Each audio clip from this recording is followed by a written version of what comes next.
చాలా ఆలస్యమైంది. మీరు ఉదయం 10 గంటలకు వచ్చి ఇక్కడ కూర్చున్నారు కనుక ఎక్కువ లంబాచోడ ఉపన్యాసాలు పెట్టి మిమ్మల్ని విసిగించదలుచుకోలేదు. చిన్నపిల్లలతో వచ్చారు.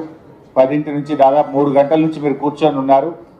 మీకు ఏదైనా ఇబ్బంది జరిగితే సరే, జిల్లా అడ్మినిస్ట్రేషన్లో ఏదో లోపం జరిగింది, సహృదయంతో అర్థం చేసుకోవాలని. భవిష్యత్తులో కలెక్టర్ గారు కానీ జిల్లా అధికారులు లబ్ధిదారులను కొంచెం టైం మీద పిలవండి. కనీసం మంచినీళ్ళు ఛాయను ఏర్పాటు చేసే బాధ్యత కూడా భవిష్యత్తులో చూడాలని చెప్పి కోరుకుంటూ, ఈ రేషన్ కార్డులు అనేటువంటివి నిరంతర ప్రక్రియ. It's a continuous process. ఏ ప్రభుత్వం ఉన్నా కూడా కార్డులు ఇస్తూ ఉంటారు. మరి కొత్త కార్డులు ఎలా ప్రజల యొక్క అవసరాలను బట్టి ఇస్తూ వెళ్తూ ఉంటాం. గతంలో బీఆర్ఎస్ ప్రభుత్వం ఉన్నప్పుడు కూడా 6,47,479 కార్డులు అందించారు. గతంలో కార్డు మీద ఒకరికి 4 కేజీల బియ్యమే ఉంటే కూడా దాన్ని సడలించి 6 కేజీలకు బియ్యాన్ని కూడా గత ప్రభుత్వం పెంచిన విషయం కూడా తెలుసు. సో గతంలో మరి హాస్టళ్ళు, ఎస్సీ ఎస్టీ హాస్టళ్ళు, రెసిడెన్షియల్ స్కూళ్ళలో సన్న బియ్యాన్ని కూడా గత ప్రభుత్వం అందించిన విషయం కూడా మనకు తెలుసు. ఈరోజు ఈ ప్రభుత్వం కూడా కొత్త కార్డులు అందించడం జరుగుతూ ఉంది. నేను మంత్రి గారితో ఒకటే విజ్ఞప్తి ఏం చేస్తున్నా అంటే, వీళ్ళకు కూడా మరి ఈ నెల నుంచే సన్న బియ్యం కోటా కూడా అందించాలని చెప్పి గౌరవనీయులు మంత్రి గారిని నేను కోరుతా ఉన్నాను.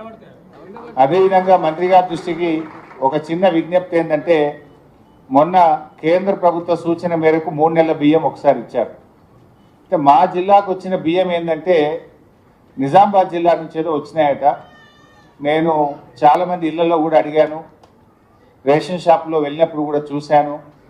ఆ బియ్యం దాదాపు 40 నుంచి 50% నూకలు వచ్చినాయి. ఒక గింజ ఉడికితే ఇంకో గింజ ఉడుకుతలేదు. బియ్యం బాగా నూకలు వచ్చినాయి, ఇబ్బంది అవుతుంది. అవి దొడ్డు బియ్యాన్ని పాలిష్ చేసి పంపినట్టుగా అనిపిస్తూ ఉందని ప్రజల నుంచి చాలా కంప్లైంట్స్ వస్తున్నాయి. నేను చెప్పినాను కూడా కాదు, మీరు కూడా వెరిఫై చేసుకోండి. మీరు ఇండిపెండెంట్గా మీ ఆఫీసర్లతోని మీ సమాచారాన్ని సేకరించండి.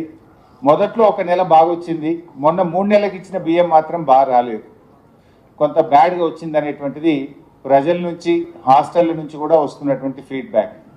దయచేసి భవిష్యత్తులో అయినా బియ్యం, ఎందుకంటే మనము ఒకటి ఏం ఆశించినామంటే సన్న బియ్యం ఇస్తే ప్రజలు బియ్యం అమ్ముకోరు, 100కు 100% తింటారు, ప్రజలకు మేలు జరుగుతుందని ప్రభుత్వం ఆశించింది.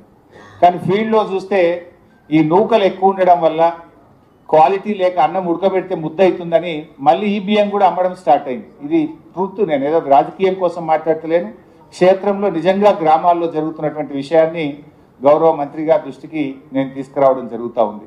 మంత్రి గారు ఒకసారి దీన్ని పరిశీలించి వెరిఫై చేసి భవిష్యత్తులో కొంచెం నాణ్యమైన బియ్యాన్ని మా జిల్లాకు అందించే విధంగా వారు కృషి చేయాలని కోరుతూ, మొదటిసారి ఇన్ఛార్జ్ మంత్రిగా మా జిల్లాకు వచ్చారు.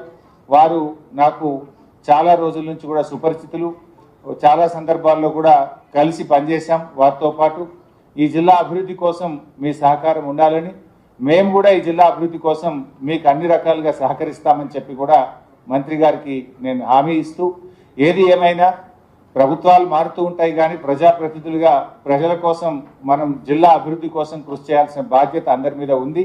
మీ యొక్క సంపూర్ణమైన సహకారం ఈ జిల్లా అభివృద్ధికి ఉండాలని చెప్పి కూడా నేను కోరుకుంటూ ఈ అవకాశం ఇచ్చినందుకు ధన్యవాదాలు. మరి గౌరవనీయులు మన ఇన్ఛార్జ్ మంత్రివర్యులు పెద్దలు గడ్డం వివేక్ గారిని మాట్లాడాల్సిందిగా కోరుతున్నాను.